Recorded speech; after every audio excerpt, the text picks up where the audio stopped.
Hi అండి. Early morning walking చేయడం నాకు చాలా ఇష్టము. ఉదయాన్నే వచ్చేటువంటి సూర్యకిరణాలు చూడండి, మనం మీద పడి వైటమిన్ డి అనేది పుష్కలంగా అందుతుంది. ప్రశాంతమైన వాతావరణం, పిట్టలు కూడా బాగా అరుస్తూ ఆ వాతావరణం ఆహ్లాదంగా వినడానికి చాలా బాగుంటుంది. రోడ్డు చూడండి ఎంత ప్రశాంతంగా ఉందో. అయితే ఈరోజు రాగి సంగటి, అలాగనే రాగి సంగటి కాంబినేషన్ చికెన్ షేర్వా చాలా బాగుంటుంది.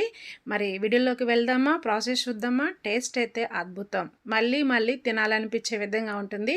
ఇది ఇష్టపడిన వారంటూ ఎవరు ఉండరు నాకు తెలిసి. ప్రతి ఒక్కళ్ళకి చాలా ఇష్టము, అంత అమేజింగ్గా ఉంటుందండి. మరి ప్రాసెస్ చూద్దామా, లెట్స్ గో.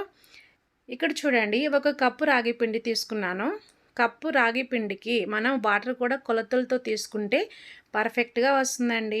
చూడండి, నేను కప్పు రాగి పిండికి కప్పున్నర వాటర్ పోసి ఒకేసారి పోయకుండా 2 విడతలుగా పోసి ఉండలు లేకుండా చక్కగా నేను కలుపుకున్నాను. చూడండి, పిండి ఎక్కడ ఉండలు కట్టకుండా రెడీ అయిపోయింది కదా. నెక్స్ట్ ప్రాసెస్ ఏంటంటే, మందపాటి గిన్నె తీసుకొని గ్యాస్ మీద స్టవ్ వెలిగించి పెట్టేసి గ్యాస్ మీద పెట్టి చూడండి, 1 కప్పు వాటర్ పోసేసాను. ఆ వాటర్లోకి చిటికెడు సాల్ట్ వేసాను.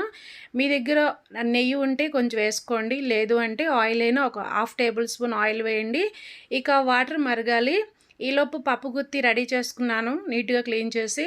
ప్రాసెస్ దీంతోనే చేయాలి కాబట్టి వాటర్ తెల్లినప్పుడు ఆ రాగిపిండి కలిపినటువంటి ఆ వాటర్ కూడా పోసేయాలండి. చక్కగా ఇంకా పప్పు గుత్తి పెట్టి సిమ్లో ఉంచేసి చిన్నగా తిప్పుతూ ఉండాలి. ఇది ప్రాసెస్ ఎందుకు చేయాలి ఇలా అంటే, పిండి అనేది అడుగంటకూడదు, పిండి అనేది ఉండలు కట్టకూడదు. చక్కగా స్మూత్గా రావాలి, చక్కగా పిండి అనేది దగ్గర పడుతూ ఉంటుంది. చూడండి, ఫస్ట్కి ఇప్పటికి ఎంత దగ్గర పడిపోయిందో పిండి. ఇప్పుడు మూత పెట్టి ఒక 5 మినిట్స్ అట్లా వదిలేసేయండి. చూడండి, ఈ కన్సిస్టెన్సీలోకి వచ్చిన తర్వాత ఒక బౌల్కి మనం నెయ్యి కానీ ఆయిల్ కానీ రాసి ఇట్లా తీసేసుకున్నట్లయితే ఒక 5 మినిట్స్ కనుక వదిలేసినట్లయితే చక్కగా రాగి ముద్ద మనకి కావలసినటువంటి షేప్లో తయారవుతుంది. చాలా బాగుంటుంది, చాలా టేస్టీగా ఉంటుంది. ఈ రాగి ముద్ద తినడం వల్ల రాగుల్లో ఎక్కువగా కాల్షియం ఉంటుంది. మన ఎముకలు కూడా ఉక్కులాగా తయారవుతూ ఉంటాయి. చూడండి, ఇక చల్లారిపోయింది. 2 బౌల్లో తీసేసుకున్నాను, ప్లేట్లో వేసేస్తున్నాను అనమాట. ఇక చక్కగా వచ్చేసింది. చూసారా ఎంత బాగుందో. రాగి ముద్ద గట్టిగా ఉండకూడదండి, కొంచెం ఇలా ఉంటేనే తినడానికి బాగుంటుంది, తింటుంటే జారిపోతూ ఉంటుంది. చక్కగా చికెన్ షేర్వా వేసేసాను.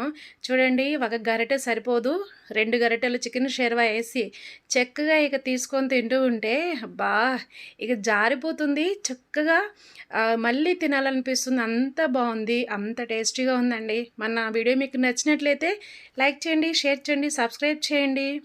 ఈ మరిన్ని వీడియోస్ కోసం మన